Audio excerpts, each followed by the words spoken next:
कहानी का पूरा आनंद लेने के लिए इसके पिछले भाग को सुनना बिल्कुल भी मत भूलिएगा। उसका प्लेलिस्ट का लिंक मैं आपको डिस्क्रिप्शन बॉक्स पर दे दूंगी और साथ में कमेंट बॉक्स में पिन भी कर दूंगी, तो आप वहां से भी जाकर सुन सकते हैं। और हाँ, आप सभी से मेरा एक रिक्वेस्ट है कि आप सभी लोग कहानी को पूरा ज़रूर सुने। असीम वही डाइनिंग टेबल की चेयर पर शौक बैठा चुप्पी साधे हिना को देख रहा था, जो उसके सामने खड़ी आज पहली बार उसे इतने गुस्से में डांट रही थी। आज पहली बार ही तो वो असीम पर चिल्लाई थी। आप शायद किसी गलतफहमी में जी रहे हैं कि मैं यहाँ से जो ले जाती हूँ उससे मेरे घर वालों का गुजारा होता है, पर ऐसा नहीं है। मैंने कभी आपकी फूटी कौड़ी भी अपने भाइयों के हाथ पर नहीं रखी, ना ही अपने घर वालों की कोई मदद की है। हाँ, मैं उनकी बेटी हूँ, उनका मुझ पर हक है, लेकिन मुझे पता है कि आप उनके कुछ नहीं हैं और गैरों से किसी भी मदद की उम्मीद नहीं की जाती। You just shut up. अब एक लफ्ज़ और नहीं। बहुत बोल लिया तुमने और बहुत सुन लिया मैंने। मैं चुपचाप सुन रहा हूँ तो तुम बोलती ही रहोगी क्या? असीम गुस्से में दहाड़ उठा था और हिना चौंक कर 2 कदम पीछे जा लगी। चुपचाप से जाकर अपनी पैकिंग करो, रेडी रहना, पर खबरदार, तुम्हें ड्राइवर के साथ जाने की जरूरत नहीं है और ना ही किसी और के साथ। मैं शाम को ऑफिस से जल्दी आऊँगा और खुद लेकर चलूँगा तुम्हें तुम्हारे घर। समझी तुम? असीम ने खड़े होते हुए गुस्से में ठोस लहजे से कहा और हिना को घूरता हुआ वहां से चला गया, जबकि उसके जाते ही आयशा, जो असीम की तेज आवाज़ सुनकर अभी अभी वापस वहां आई थी, वो जल्दी से हिना के पास आ गई, जिन्हें देखते ही हिना उनके सीने से लग गई। अम्मी, मुझे बहुत डर लग रहा है। भतीजा ठीक तो हो जाएगा ना?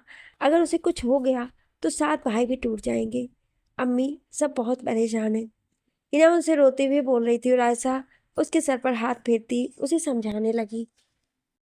नहीं ना, मत रो मेरी बच्ची, सब ठीक हो जाएगा।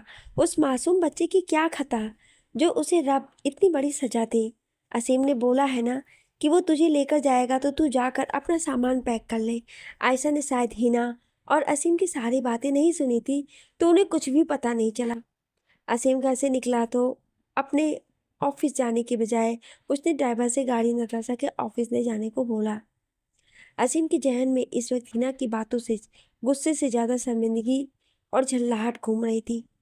नताशा के ऑफिस पहुंचते ही जैसे ही गाड़ी रुकी, वो झटके में गाड़ी से बाहर निकला और तेज तेज कदम बढ़ाता सीधा नताशा के ऑफिस पहुंच गया और बिना किसी रुकावट वो बेधड़ सीधा नताशा के केबिन का दरवाजा खोलकर नताशा के सामने जा खड़ा हुआ। उसे देखकर नताशा के चेहरे पर एक गहरी मुस्कान आ गई और वो जल्दी से अपनी जगह से उठकर खड़ी होती हुई असीम की तरफ चली गई। अरे असीम साहब, आप यहाँ, क्या बात है?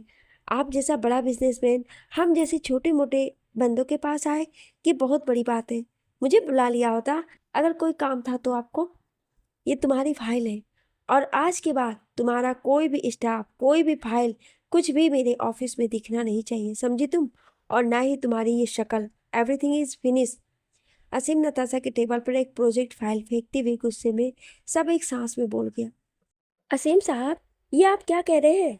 नताशा जैसे घबरा गई और जल्दी जल्दी हैरत से बोली। वही कह रहा हूँ जो मुझे कहना चाहिए। मैं कुछ समझी नहीं असीम साहब, आखिर हुआ क्या है? आप इतने गुस्से में क्यों हैं? मुझसे कोई गलती हुई है क्या? आप ऐसा नहीं कर सकती, मेरा बहुत नुकसान हो जाएगा, मैं रास्ते पर आ जाऊंगी। नताशा ने बेबसी से कहा। तो तुम फिर से अपना एम्पायर खड़ा कर सकती हो, क्योंकि तुम तो बहुत टैलेंटेड हो ना, और तुमसे तो कभी कोई गलती नहीं होती है। असीम इस बार बेइंतहा आराम से बोला। मैं कुछ समझी नहीं असीम साहब।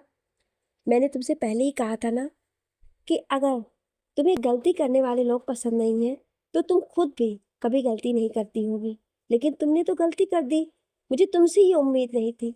प्लीज आप साफ साफ बताइए असीम साहब, हुआ क्या है? कैसी गलती हुई है मुझसे? देखिए, मैं अपनी सभी गलतियों की माफी मांगती हूँ। I am sorry. प्लीज शांत हो जाइए। नताशा को जैसे समझ नहीं आ रहा था कि वो क्या कहे, क्या करे, किस तरह असीम को शांत करे। तुम्हारी इस फाइल में 2 जगह मिस्टेक है, असीम इत्मीनान से बोला और नताशा चौंक गई। जी? क्या? सॉरी, आई एम सॉरी, मैंने ध्यान नहीं दिया, गलती से हो गया होगा। गलती से हो गया? पर तुम तो कभी गलती नहीं करती। नताशा से कुछ बोलते नहीं बन रहा था, तो वो खुद जैसे चुपचाप सर झुकाए असीम के सामने नजरें नीचे किए खड़ी रह गई और असीम बोलता रहा। तुम गलती करने वालों को सजा देती हो, जैसे कि मिस्टर साथ को दी और उन्हें जॉब से निकाल दिया। फिर तुमसे भी गलती हुई है, तो मैं तुम्हें सजा क्यों ना दूं? मैं भी तुमसे अपना कॉन्ट्रैक्ट वापस लेता हूँ। असीम शायद कहीं और का गुस्सा नताशा पर निकाल रहा था, जबकि उसकी बातों पर नताशा ने फौरन नजरें उठाकर उसकी तरफ देखा था। मिस्टर खान, आप क्या बोल रहे हैं? सही बोल रहा हूँ मैं। लेकिन आप ऐसा नहीं कर सकते हैं। क्यों? तुमने नहीं किया मिस्टर साद के साथ? असीम साहब, मुझे समझ नहीं आ रहा है कि आप नाराज क्यों हैं। मिस्टर साद को जॉब से निकाला इसलिए, या फिर मुझसे फाइल में टाइपिंग मिस्टेक है इसलिए? नताशा मानो रुआंसी हो रही थी अपनी भारी नुकसान का सोचकर। तुम तो गलतियों की सजा इतने अच्छे से देती हो, फिर तुमसे गलती कैसे हुई? सॉरी, मैं अपनी सारी गलतियां सुधार लूंगी असीम साहब, प्लीज। नताशा जल्दी जल्दी घबराई हुई सी कांपती हाथों से फाइल उठाकर पढ़ने लगी। जैसे ये मिस्टेक सुधार रही हो, वैसे तो वो मिस्टेक भी सुधार लो, और शाम तक मिस्टर साथ को तुम्हारे ऑफिस में उनकी पोजीशन वापस मिल जानी चाहिए। असीम ने कहा तो नताशा उसका मुंह देखती रह गई। असीम साहब, आप ये, मुझे समझ नहीं आ रहा है, एक मामूली से एम्प्लॉय के लिए आप खुद यहाँ तक चल कर आए हैं, और वो भी। जितना बोल रहा हूँ उतना करो। अगर कर सकती हो तो ठीक, नहीं तो अभी जवाब दो मुझे। असीम नताशा को बीच में टोकते हुए रौब से बोला। जी जी, जरूर मैं करूँगी। वो तो बस सारा दिन ऑफिस में सोते रहते थे और लेट भी आने लगे थे, तो मैंने उन्हें निकाल दिया। मुझे नहीं पता था आपको ये बुरा लग सकता है। आगे से ख्याल रखूंगी। मिस्टर साथ आज से तुम्हारे ऑफिस में अपनी मर्जी से आएंगे और जितना कर सकते हैं बस उतना ही काम करेंगे। फिर भी उनकी सैलरी डबल होगी। कोई प्रॉब्लम? No, no problem. आप जो कहेंगे मिस्टर खान, मैं करूंगी। मुझे कोई प्रॉब्लम नहीं है। गुड। तो फिर मुझे भी तुम्हारे कॉन्ट्रैक्ट से कोई प्रॉब्लम नहीं है। असीम बेहद नॉर्मली से बोला। Thank you so much Khan साहब। मिस्टर साथ को डबल सैलरी के साथ बिजनेस बोनस भी मिलते रहने चाहिए, और आज से वो तुम्हारे ऑफिस में काम करेंगे तुम्हारे लिए, लेकिन उनकी सैलरी मेरी तरफ से होगी, क्योंकि अगर तुमने ऐसा किया तो नुकसान तुम्हारा होगा और मैं किसी का एहसान नहीं लेता। असीम बोल रहा था। बुरा नताशा आंखें फाड़े फाड़े उसकी बातें सुनती रही। उसे जैसे यकीन नहीं हो पा रहा था कि असीम कभी किसी मामूली से इंसान के लिए इतने बड़े फैसले भी कर सकता है। असीम साहब, आप जो चाहेंगे वही होगा, होना भी चाहिए। क्या मैं पूछ सकती हूँ कि? नहीं, मत पूछो, क्योंकि मेरे पास बताने के लिए टाइम नहीं है। और हाँ, यहाँ पर अभी जो भी हुआ है या फिर आगे जो कुछ भी हो, इन सब के बारे में मिस्टर साथ को कुछ नहीं पता चलना चाहिए। लेकिन आप ऐसा क्यों चाहते हैं? मैंने बोला ना, सवाल नहीं, सिर्फ काम करो अपना। असीम ने नताशा के मुंह खोलते ही उसकी उंगली दिखाकर चुप करवा दिया। मिस नताशा, वो एक बहुत ही खुददार इंसान है। मैं नहीं चाहता कि उन्हें लगे कि मैं उनकी मदद कर सक रहा हूँ, क्योंकि मैं उनकी मदद नहीं कर रहा। ये उनका हक है। उन्होंने अपनी पूरी जिंदगी तुम्हारे ऑफिस में गुजार दी, तो अब तुम्हारा फर्ज बनता है कि तुम उनके काम आओ। असीम ने नताशा को उंगली दिखाते हुए रौबदार भरे अंदाज में कहा, और उसी एटीट्यूड से मुड़कर वहां से जाने लगा। लेकिन अब नताशा ब्लैंक सी हरकत हैरत से चुपचाप उसको देख रही थी। जब असीम केबिन के दरवाजे से निकलते निकलते एकदम से रुककर वापस नताशा की तरफ मुड़कर बोला। मिस नताशा सहगल, वो कहावत तो सुनी ही होगी ना, सारी खुदाई एक तरफ, जोरू का भाई एक तरफ। असीम ने एक व्यंग सी मुस्कान के साथ कहा और वहां से चला गया, जबकि नताशा को कुछ भी समझ नहीं आया था, ना ही असीम का ये अंदाज और ना ही असीम की यह आखिरी बात। असीम अपने ऑफिस आया, लेकिन उसका वहां दिल नहीं लग रहा था। बार बार उसे हिना के आंसू याद आ रहे थे, जिससे उसका जहन भटक रहा था और वो गुस्से में झल्ला उठा। वो जो ऑफिस में बैठकर घंटों काम करता रहता बिना ध्यान भटकाए, उसे इबा का भी उस वक्त ख्याल नहीं होता, और या फिर कभी सारा सारा दिन बस इबा के ख्यालों में ही गुजार देता था। आज हिना उसके जहन से एक पल को भी नहीं निकल रही थी। जैसे तैसे असीम ने अपना सारा दिन ऑफिस में निकाला और शाम होने से पहले वो घर की तरफ रवाना हो गया। आखिर हिना से किया प्रॉमिस भी तो पूरा करना था।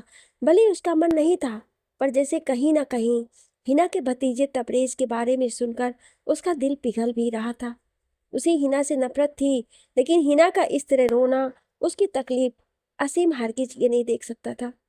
वो अपने घर की तरफ आ ही रहा था, जब रास्ते में ही उसे ईबा का कॉल आया, और वो जो हिना का सोच सोचकर चेहरे पर एक शक्ति लिए गाड़ी के पीछे बैठा था। ईबा का फोन अटेंड करने के लिए उसने ड्राइवर को गाड़ी साइड में लगाने को बोला और गाड़ी से बाहर निकलकर रोड किनारे खड़े होकर इबा से बात करने लगा। इबा से बात करके उसका मूड पूरी तरह रिलैक्स हो चुका था और इस वक्त एक बार फिर से सब कुछ भुलाए खुश भी हो चुका था। असीम शाम होने से पहले घर आ गया था और एक बार फिर से उसके जहन में हिना का चेहरा घूम गया। वो चुपचाप फ्रेश होने के बाद डाइनिंग टेबल की तरफ आ गया जहाँ खाना लग चुका था। असीम खाने बैठा ही था कि आयशा को कमरे से आता देख उठकर खड़ा हो गया। अम्मी, आपने खाना खाया? असीम ने निहायती अपनेपन और एहतराम से पूछा। नहीं, मुझे भूख नहीं है, तू खा ले, आयशा ने असीम से कहा और वहीं हाल में पड़े सोफे पर बैठ गई। क्या हुआ अम्मी, आपकी तबीयत तो ठीक है ना? हाँ, बस आज घर में अकेली थी, सारा दिन तो मेरा दिल नहीं लग रहा था, कब तक कमरे में पड़ी रहती, सोचा थोड़ी देर तेरे पास ही आकर बैठ जाऊं। क्या हुआ अम्मी, आप अकेली क्यों थी? आपकी लाडली कहाँ है? असीम जरा सा खींच कर बोला और वापस बैठकर खाना खाने लगा। हिना तो अपने मायके चली गई, तुझे पता नहीं क्या? व्हाट? आयशा ने जैसे ही बताया असीम जो निवाला मुंह में रखने वाला था उसका हाथ जैसे थम गया। हाँ, सुबह ही मैंने उसे ड्राइवर के साथ भेज दिया। आयशा काफी सदी से बैठी बोल रही थी जबकि असीम अब उजाड़ सा हो गया। अम्मी, आपने ऐसा क्यों किया? मैंने बोला था ना, मैं शाम को उसे खुद लेकर जाऊंगा, फिर आपने उसे ऐसे क्यों भेजा? अरे, उसके भाई के बेटे की तबीयत बहुत खराब है, फोन पर फोन आ रहे थे और हिना भी रोई जा रही थी। उसकी हालत मुझसे देखी नहीं गई तो मैंने उसे भेज दिया। क्या गलत किया? आप ऐसा कैसे कर सकती हैं? जब मैंने मना किया था तो खामोश हो जा तू। असीम कुछ और बोलता कि इस बार आयशा को जैसे गुस्सा ही आ गया। असीम, तू किस मुंह से बोल रहा है ये सब, और किस हक से? अगर तुझे उसके साथ जाना ही होता तो सुबह ही चला जाता। सुबह से आज हिना हलकान थी। अगर तुझे उसकी हालत का जरा भी अंदाजा होता तो फिर इतना इम्पोर्टेंस नहीं था। तेरा ऑफिस, तो छुट्टी भी कर सकता था ना? अम्मी, मैं ऑफिस से छुट्टी कर सकता था लेकिन आज मुझे कहीं और जाना था, बहुत इंपॉर्टेंट, इसलिए मैं गया। अब असीम खाने की टेबल से हटकर आयशा की तरफ आते हुए बोला। अम्मी, मैं सच में हिना को अपने साथ ले जाता। आपको मेरी बात पर भरोसा नहीं है क्यों? मुझे तुझ पर भरोसा नहीं, तेरी बात पर भरोसा क्या करूं? अम्मी, ये आपने सही नहीं किया। बिना मेरी इजाजत आप उसको ऐसे कैसे कहीं भी भेज सकती हैं? ये तू किस हक से बोल रहा है? उसकी अपनी मर्जी थी, इसमें तू कौन होता है बोलने वाला? तू कौन सा हिना का शौहर है जो वो तेरे इशारे पर चले? तू तो उसे अपनी बीवी भी नहीं मानता। अम्मी, मुझे इस वक्त कोई बहस नहीं करनी। मैंने इनकार किया फिर भी वो चली गई, यानी उसके सामने मेरी बात की कोई वैल्यू नहीं? असीम ने गुस्से में कहा और टेबल पर रखी अपनी गाड़ी की कीज उठाते हुए वहां से जाने लगा। असीम, कहाँ जा रहा है तू? हिना के घर। असीम, मैंने कहा तू वहां कोई तमाशा नहीं करेगा। हिना वैसे ही इतना परेशान है तेरी वजह से, उसे और उसके परिवार वालों को और परेशानी हुई तो मैं तुझे। अम्मी, आप मेरी जान ले लीजिए चाहे, पर मैं जाऊंगा जरूर। असीम ने आयशा की बात काटते हुए जिद से कहा और जल्दी जल्दी घर से बाहर निकल गया। असीम जब हिना के घर आया तो हिना के माँ बाप, तीनों भाई, उसकी पूरी फैमिली भले ही अपनी तकलीफों में थे पर असीम को देखकर सब एक बार फिर से उसके आगे पीछे घूम रहे थे। उन्हें असीम के आने से इसलिए खुशी नहीं थी कि कोई बड़ा अमीर चाचा उनके घर आया, बल्कि उन्हें इसलिए खुशी थी कि उनके घर का दामाद उनकी बेटी का सौहार आया। असीम को देखते ही साथ खड़े हो गए और उन्होंने उससे हाथ मिलाने को अपना हाथ उसके सामने किया तो असीम जाने क्या सोचकर उनके गले लग गया। और असीम का यह अंदाज साथ को जितना प्यार भरा हैरत भरा लगा था उससे ज्यादा हैरान हुई थी हिना, जो वहीं खड़ी असीम को देख रही थी। उसे एक शौक लगा कि ये कोई सपना तो नहीं। असीम, तुम आए, हमें बहुत अच्छा लगा, साद ने खुश दिली से कहा। मुझे तो आना ही था, हिना ने बताया कि आपके बेटे की तबीयत ठीक नहीं है तो बस उसे देखने चला आया। असीम ने सामने खड़ी हिना को एक नजर देखते हुए साद और उनके दोनों भाइयों से मुखातिब होते हुए कहा तो वो तीनों एक दूसरे की तरफ देखते हुए खुश हो गए। क्या हुआ, आप लोग मुझे ऐसे क्यों देख रहे हैं? असीम ने उन सबको ऐसे खुद को देखता और अपनी इतनी खातिर तवज्जो करता पाया तो धीरे से पूछा। नहीं, कुछ नहीं, आप हमारे घर आए हैं तो। सो व्हाट, आप लोग ऐसे क्यों रिएक्ट कर रहे हैं? प्लीज, मैं भी एक आम इंसान ही तो हूँ। सुनकर बहुत अच्छा लगा असीम कि आप मेरी बेटी के लिए यहाँ आए हैं, हिना के बाबा ने प्यार से कहा और बाकी सब भी खुशमदीद थे। जी, मैं हिना के साथ ही आने वाला था लेकिन आपको तो पता ही है मेरा काम ऐसा है कि मैं। एनीवे, आपका बेटा कैसा है मिस्टर शाह? हाँ, तबीयत ठीक है, उसे ब्रेन ट्यूमर है, सो हम बहुत परेशान थे। डॉक्टर ने ऑपरेशन के लिए जो पैसे मांगे थे वो भी हमारे पास मुहैया नहीं थे, इसलिए और ऊपर से मेरी जॉब भी चली गई तो ज़्यादा परेशानी आ गई। लेकिन अब थोड़ी राहत मिली है असीम, क्योंकि हमें ऑपरेशन करवाने के लिए जो रकम चाहिए उसे इकट्ठा करने की मोहलत मिल गई है। वो क्या है कि डॉक्टर पहले जल्द ऑपरेशन करवाने को कह रहे थे, पर अब बोला है कि जल्दी हो सके तो बेहतर है, पर थोड़ा टाइम लगा तो भी अभी प्रॉब्लम की बात नहीं है, उनके कंट्रोल में है। साथ बोल रहे थे और असीम उनकी बातों में जैसे खो कर रही है। उन सबके चेहरे की खुशी और वो सुकून असीम को दिल ही दिल में फील हो रहा था, क्योंकि कितना खुश था वो परिवार, बस ये जानकर कि ऑपरेशन में अगर टाइम भी लग जाए तो भी उनका बच्चा ठीक है। असीम बारी बारी से उस परिवार के हर एक मेंबर की तरफ देख रहा था। चलिए, तो बहुत अच्छी बात है, आपको मोहलत मिल गई, जब आप आराम से अपने बेटे का ऑपरेशन करवा सकते हैं। असीम सर्द लहजे में बोला।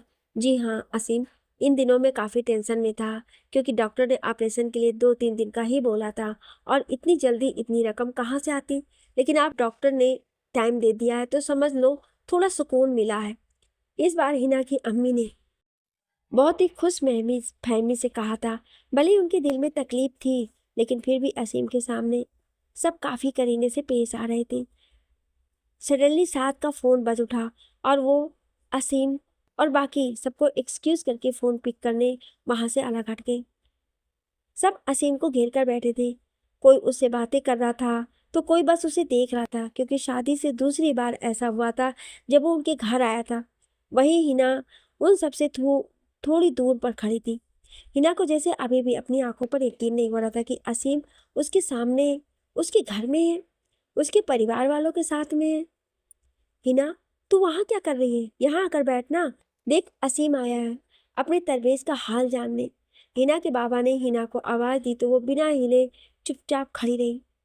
और चलो जाओ बेटा, तुम सब भी जाकर खाना लगा दो। और सुनो, कुछ अच्छा सा बना लेना असीम के लिए। आज मेरा दामाद घर आया है तो उसे दाल चावल तो खिलाना देना तुम सब। हिना की माँ ने इस बार खुशी से अपनी तीनों बहुओं को देखते हुए कहा तो वो तीनों एक साथ उठकर किचन की तरफ चली गई। अरे अम्मी, आपके कहने से पहले ही हमने आपके दामाद जी के लिए कई सारी डिशेस तैयार कर ली हैं, आप चिंता न करें। हिना की बड़ी भाभी साथ की वाइफ ने हंसते हुए कहा तो असीम के चेहरे पर भी हल्की सी मुस्कान आ गई, जो वो खुद नहीं जानता था क्यों। कुछ पल बीते थे जब साथ खुशी से चिल्लाते हुए वहीं सबके पास आए और जल्दी से अपनी माँ के गले लग गए। अम्मी, अबू, बहुत बड़ी खुशखबरी मिली है। अम्मी, मेरी जॉब जॉब फिर से लग गई है। मेरी बॉस नताशा जी ने मुझे अभी फ़ोन किया था और उन्होंने सॉरी बोलकर मुझे कल से काम पर आने को कहा है। साथ खुशी के मारे जैसे ठीक से बोल नहीं पा रहे थे, पर उनके वो टूटे फूटे लफ्ज़ सुनकर उनका पूरा परिवार खुशी से झूम उठा। हिना जो कब से दूर खड़ी सब देख रही थी, अब जल्दी से दौड़ती हुई आकर अपने भाई से लिपट गई। भाई, भाई, आप सच कह रहे हैं? या अल्लाह, तेरा लाख लाख शुक्र है, तूने मेरी सुन ली। वाह भाई, हिना जैसे मचल उठी। हाँ मेरी लाडो, मैं सच कह रहा हूँ, तेरे भाई की जॉब फिर से लग गई। भाई, मैं बता नहीं सकती मैं कितना खुश हूँ आपके लिए। मैं सुबह से आपके लिए दुआएं कर रही थी कि कैसे भी आपको। हिना की आंखें नम हो गई और आवाज भर आई तो वो बात अधूरी रह गई। हिना, तू रो क्यों रही है पागल? भाई, मुझे पता था कि आप बेकसूर हैं और आपको सजा नहीं मिलेगी। अल्लाह ने मेरी सुन ली। भाई, मैं बहुत खुश हूँ आज। हाय ना, मुझे पता है कि तू कितनी परेशान थी बेटा। साथ ने हिना के सर पर प्यार से हाथ फेरते हुए उसकी पेशानी को चूम लिया, जो आंखों में आंसू लिए हैरत और खुशी के मिले जुले एहसास से उनके सीने पर सर रखे उनसे लगी खड़ी थी। हिना को इतना खुश आज शायद असीम ने भी पहली बार ही देखा था, सो वो बस उसे देखता ही रह गया। असीम थोड़ी देर वहां सबके साथ बैठा और आज पहली बार वो अपनी ससुराल में खाना खाने के बाद अपने घर के लिए रवाना होने को था। असीम के माँ बाप, उसके तीनों भाई, जहाँ तक कि सबने उसे रोका, लेकिन असीम ने ये कहकर मना कर दिया कि उसे घर जाना है। घर में उसकी माँ अकेली है और सुबह उसे ऑफिस भी जाना होता है, इसलिए उसे किसी ने फोर्स भी नहीं किया और बहुत ही प्यार और अपनेपन से असीम को इजाज़त दी थी। असीम सबसे मिलने के बाद जैसे ही जाने के लिए खड़ा हुआ, हिना की माँ ने हिना की तरफ देखते हुए बोली, हिना, जा, असीम को गेट तक छोड़ा बेटा। अरे हाँ अम्मी, हिना नहीं जा रही है क्या असीम के साथ? अभी साथ ने जैसे याद करते हुए पूछा ही था कि तबरेज आकर हिना से लिपट गया। नहीं पापा, मेरी फुफ्फो नहीं जाएंगी। इन्होंने मुझसे प्रॉमिस किया है कि यह बहुत सारे दिन मेरे साथ रहेंगी। तबरेज की मासूमियत भरी बातों पर हिना ने झुककर उसे गोद में उठा लिया। हाँ वही तो, मैं अब कहीं नहीं जाऊंगी और यहीं रहूंगी हमेशा अपने तबरेज के साथ। मुझे लगा फूफा आपको लेने आए हैं और आप इनके साथ चले जाएंगे पिछली बार की तरह। तबरेज ने मुंह बनाते हुए कहा तो हिना को हंसी आ गई। फुफ्फो किसी के साथ नहीं जाएंगी आज मैं क्यूटी पाई। हिना और तबरेज की बातों पे सब मुस्कुराते हुए उन्हें देख रहे थे और असीम बस हिना की खुशी को। हिना, तुम सच में नहीं जा रही हो क्या बेटा? इस बार साथ ने पूछा। हाँ भाई, ये मुझे लेने नहीं आए हैं क्योंकि मैं इनके साथ नहीं आई थी। मैं अभी कुछ दिन यहीं रहूंगी आप लोगों के साथ। हिना ने बगैर असीम की तरफ देखे सादगी से कहा, जबकि असीम जाने क्यों चाहता था कि हिना उसको देखे। अच्छा फिर ठीक है। सुनो असीम, मैं बाद में हिना को आपके घर छोड़ दूंगा। आपको बार बार तकलीफ उठाने की जरूरत नहीं पड़ेगी। साथ उम्र में भले ही असीम से काफी बड़े थे, लेकिन उसकी रिस्पेक्ट भी उन्होंने कोई कमी नहीं छोड़ी। ठीक है मिस्टर साहब, मैं भी इसे लेने नहीं आया हूँ। असीम ने हिना को घूरते हुए जैसे जताने के अंदाज में कहा था, जो सिर्फ हिना ही समझ पाई। और मैं फिर कभी आऊँगा तबरेज को देखने। असीम ने ये बात कही जरूर हिना की माँ से थी, लेकिन वो देख हिना को रहा था जब तबरेज हिना की गोद से उतर कर उसकी तरफ चला आया। फूफा जी, आप फिर जल्दी आइएगा, मैं आपका वेट करूंगा। तबरेज ने हंसकर असीम का हाथ थामते हुए कहा तो असीम ने भी प्यार से उसका गला थपथपा दिया। हाँ जरूर आऊंगा बेटा, आप अपना ख्याल रखना, ठीक है? थोड़ी देर में सभी बारी बारी करके असीम से मिलकर वहां से चले गए और अब इस वक्त हिना ही बाहर लॉन में बची थी, जिसे उसकी माँ ने असीम को गेट तक छोड़कर आने को बोला था। क्या बात है असीम, आज आप मेरे घर कहीं आप ये देखने तो नहीं आए थे कि यहाँ सब तकलीफ में होंगे तो आपको सुकून मिलेगा? लेकिन अफसोस कि ऐसा कुछ नहीं मिला आपको। हिना काफ़ी देर शांत असीम के साथ चलती रही, फिर यूं ही चेहरे पर बनावटी मुस्कान लिए जख्मी जख्मी सी आवाज़ में बोली तो असीम उसे घूरता रह गया। क्या हुआ असीम साहब, मैंने तुमसे बोला था ना कि तुम मेरा वेट करना, मैं तुम्हारे साथ तबरेज से मिलने जाऊंगा। तुमने मेरी बात क्यों नहीं मानी? असीम उसे घूर कर देखते हुए काफ़ी शांत मन से बोला। आपने बोला था, पर मुझे लगा अमीरों का क्या है, कुछ ज़्यादा ही बोलती हो आजकल, है ना? वैसे आपको यहाँ आकर अच्छा नहीं लगा होगा, क्योंकि यहाँ पर वो हालात नहीं मिले जो आप देखना चाहते थे, जिससे आपको सुकून मिलता। Hina just shut up, okay? मैं तुम्हारे मुंह नहीं लगना चाहता। असीम ने गुस्से में उसे डांट दिया, पर हिना कैसे चुप रह जाती? वो दर्द में डूबी थी इस वक्त, तो जुबान सच्चाई बयां कैसे ना करती? और कहीं आप ये तो नहीं देखने आए थे कि मैं आपके घर से कुछ उठाकर तो नहीं ले आई यहाँ अपने भाइयों की मदद करने के लिए? हिना, आई शेड स्टूपिड। हिना ने एक और तंज असीम पर किया तो वो चीख उठा। वहीं हिना आज दिल ही दिल में खुश थी कि असीम के उसके घर आने से, और तकलीफ में भी थी असीम के ऐसे रूड रवैये से। मैंने तुम्हारी तलाशी ली क्या? जो भी है तुम्हारे पास वो सब तुम्हारा है, एंड आई डोंट केयर कि तुम उसे क्या करती हो, कहाँ ले जाती हो या फिर किसे देती हो।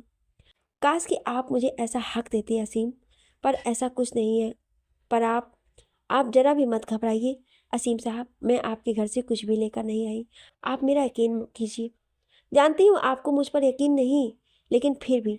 हिना की आंखों में आंसू थे और उसकी आवाज़ बता रही थी कि वो कितनी तकलीफ से बोल रही है, जिसका एहसास असीम को शर्मिंदा से ज़्यादा दुखी कर गया। शायद इसीलिए उसे हिना की बातों से चिढ़ होने लगी और गुस्सा आ गया। जो कुछ भी मैंने बोला, माना कि गलत था, लेकिन तुम मुझे उसका एहसास दिलाकर अगर मुझसे सॉरी बुलवाना चाहती हो तो तुम गलत हो। मुझे आपकी सॉरी नहीं चाहिए, बस थोड़ा सा प्यार चाहिए था, जो शायद मेरी किस्मत में कभी नहीं। सच कह रही हूँ, जिसकी तुम्हें चाहत है वो तुम्हें कभी नहीं मिलेगा। असीम कभी झुकता नहीं, और खबरदार जो तुमने दोबारा ये सब बकवास करके मुझे शर्मिंदा करने की कोशिश की। कैसी शर्मिंदगी असीम साहब? जो सच है वही तो बता रही हूँ, देखिए मुझे, लुक एट मी। मैं आपके घर से एक पैसा भी नहीं लाई हूँ, भरोसा कीजिए। मेरे कानों में आपकी दौलत की एक जोड़ी ईयरिंग भी नहीं है, ना ही कान में एक लौंग। यहाँ तक कि मैं आपके घर से एक जोड़ा कपड़ा भी नहीं लाई, कोई ज्वेलरी, कोई कीमती सामान, कोई पैसा, कुछ भी नहीं लाई। मैं चोर नहीं हूँ, इसलिए मैंने जो पहना था वो सब कुछ भी उतार कर आई हूँ। हिना बस करो, मैंने तुमसे कहा क्या? और क्या सोचकर तुम मुझे ये सब बता रही हो? असीम की आंखें खून से लाल हो गई थी। बस यही कि आप मुझ पर शक ना करें, ना ही मेरे परिवार पर। और मुझे ये लॉकेट सुहेल ने दिलवाई थी, तो मैंने ये पहन लूं। हिना ने अपने गले में पड़ी चैन को उंगली पे घुमाते हुए कहा तो सिम का खून खोल गया। मतलब तुम्हें तुम्हारा कजिन इतना प्यारा है? वो मेरे रिश्ते में है। दौलत से कहीं ज्यादा होते हैं रिश्ते, अपनों का प्यार। हाँ हाँ, वो तो मुझे दिख ही रहा है कि तुम्हें मेरी चीजों से प्रॉब्लम है, लेकिन उसकी यह लॉकेट तुम्हारे लिए कितनी कीमती है। असीम ने जैसे तंजिया हंसी हंसकर हिना पर तंज किया था। वैसे हिना सिद्दीकी, तो तुम्हारे लिए तुम्हारा कजिन भी बहुत अजीज होगा, राइट? मैं आपकी सोच तो बदल नहीं सकती, लेकिन इतना जरूर कहूंगी, हाँ, अजीज है मुझे मेरा कजिन। मुझे हर वो इंसान अजीज जो मेरा अपना है, मुझसे प्यार करता है या फिर जिसे मैं प्यार करती हूँ। और मेरे प्यार का सबसे बड़ा हिस्सा आप खुद हैं हसीन। हिना ने उसकी तरफ उंगली करते हुए कहा, मैं अगर अब एक मिनट भी और तुम्हारे सामने रहा तो शायद गुस्से में कुछ कर दूंगा। जा रहा हूं मैं। और अगर तुम लौट कर मेरे घर नहीं आई तो शायद मेरे लिए सबसे खुशी की बात होगी। असीम ने नफरत से कहा और वहां से जाने के लिए मुड़ गया। अभी असीम ने झल्लाकर गेट पर अपना हाथ रखा ही था कि उसे अपने पीछे सुहेल की चहकती आवाज सुनाई दी, जो वहीं लान में आ रहा था। अरे हिना, तुम यहाँ? अभी तुम्हारी अम्मी ने बताया कि तुम आई हो यार, कैसी हो तुम? सुहेल की नजर असीम पर नहीं थी, तो बेखबर सा हंसते हुए बोलता हुआ हिना की तरफ चला आया। सुहेल को देखकर हिना, जो भी उदास और आंखों में आंसू लिए खड़ी थी, उसने जल्दी जल्दी अपना चेहरा साफ करते हुए एक बनावटी मुस्कान अपने होठों पर सजा ली। मैं अच्छी हूँ, तुम कैसे हो सुहेल? मैं भी अच्छा हूँ। सुहेल चलता हुआ हिना के सामने आकर खड़ा हो गया। जब उसे असीम दिखाई दिया, जो अभी भी दरवाजे पकड़े खड़ा था। अरे वाह, जीजू भी है! सुहेल ने असीम की तरफ हाथ बढ़ाया तो असीम को मजबूरी में ही सही, पर उसे हैंडशेक करना ही पड़ा। कैसे हैं जीजू? वेटर, असीम ने छोटा सा जवाब दिया। मुझे साथ भाई ने बताया कि आप चले गए, तो मैंने सोचा मेरा बैड लक, मेरी आपसे मुलाकात नहीं हो पाएगी। लेकिन देखिए ना, मैं यहाँ हिना को देखने आया और आप भी मिल गए। सुहेल अपने ही धुन में था। हाँ, मैं बस जाने ही वाला था, हिना से कुछ बात कर रहा था। असीम ने फॉर्मेलिटी में हल्का सा मुस्कुराकर कहा और एक नज़र हिना को देखा, जो उसे ही देखे जा रही थी।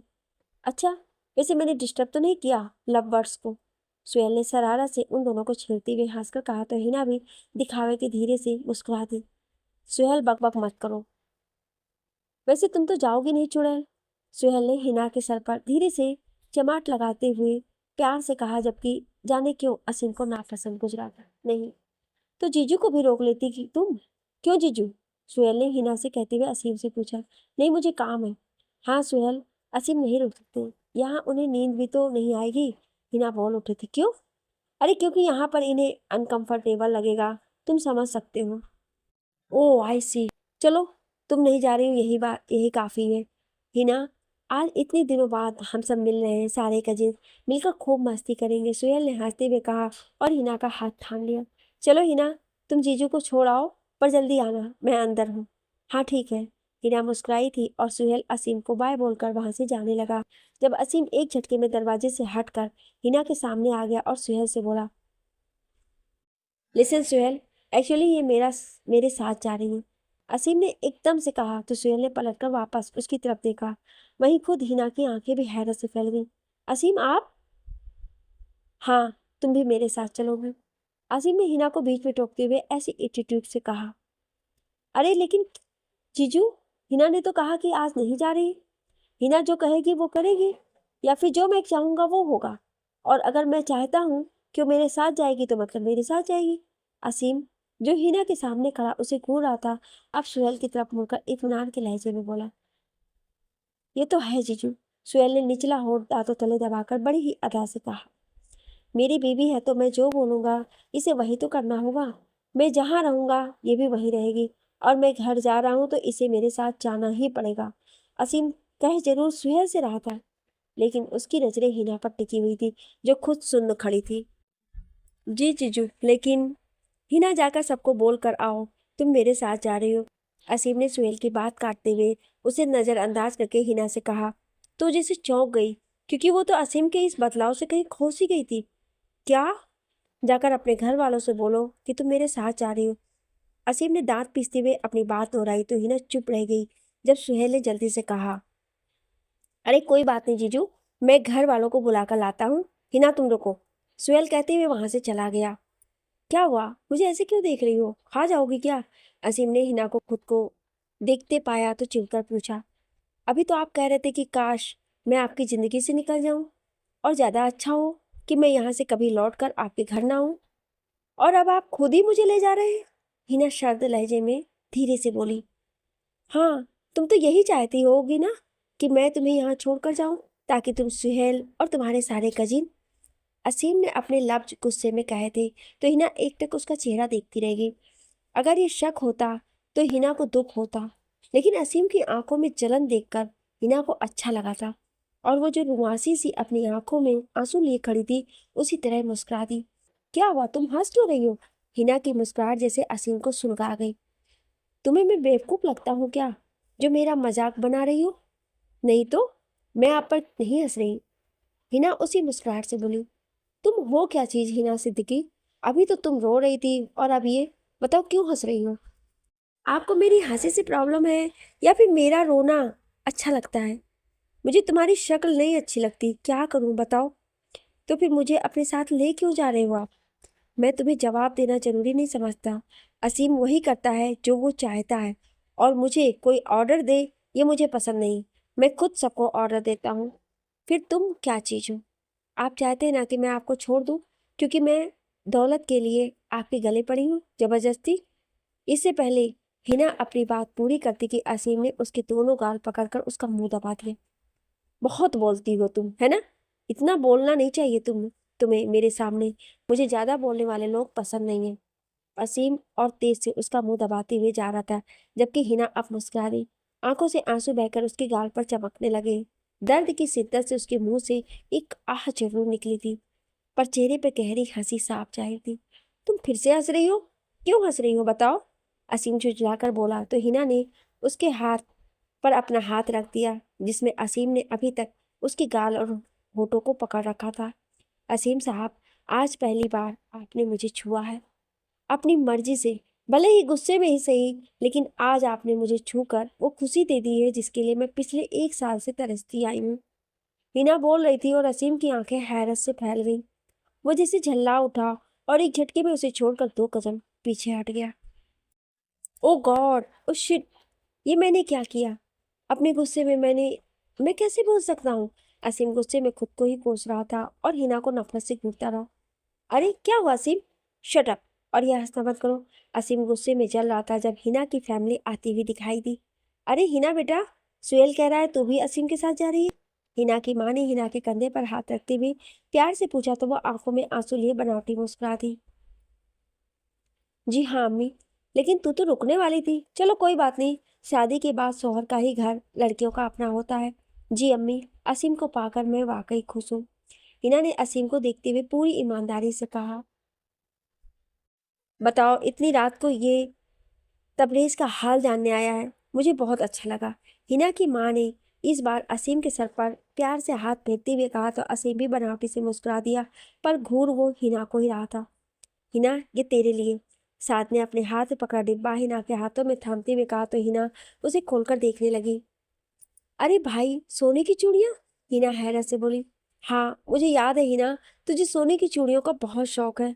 तू हमेशा ये चाहती थी, लेकिन सॉरी बेटा, मैं तब तुझे नहीं दिला पाया। लेकिन अब जब मेरे पास पैसे आए हैं तो मैं। पर भाई, इसकी क्या जरूरत थी? हिना जल्दी से साथ के पास आ गई। भाई, अभी वैसे भी तबीयत का इलाज चल रहा है और आप हैं कि। हाँ, तो घर में प्रॉब्लम है तो क्या हुआ? तेरा भी तो कुछ बनता है यहाँ। क्या तेरी शादी हो गई तो तेरे घर से तेरे सारे हाकी खत्म कर दें हम?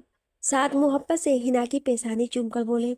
शुक्रिया भाई, बस आप लोगों के प्यार की ही तो जरूरत है मुझे, लेकिन आपको ये नहीं लाना चाहिए था।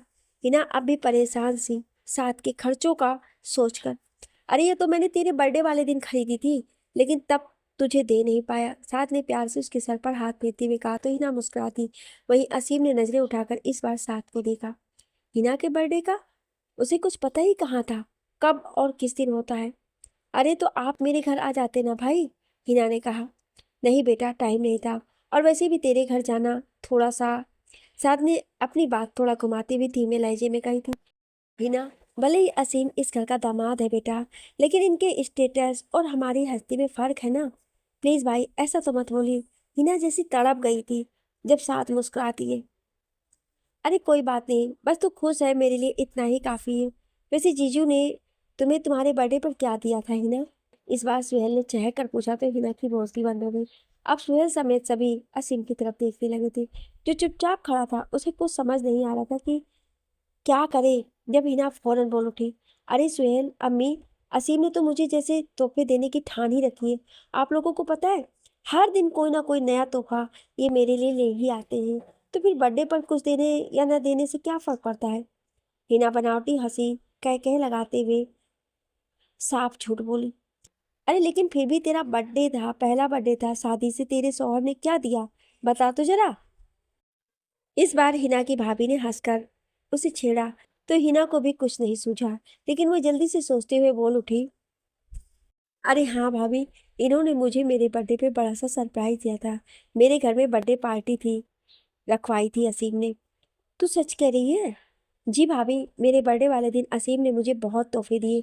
हिना उसी तरह बेरंग हंसी में झूठ बोल रही थी और असीम हैरत भरी नजरों से उसे देखता रहा। ये लड़की हमेशा उसका सर झुकने से बचाती, कभी तो इसने किसी के सामने उसे शर्मिंदा होने नहीं दिया। हाँ, बस अपनी दर्द भरी बातों से और आंसू से जरूर असीम को गिल्टी फील करवा देती है।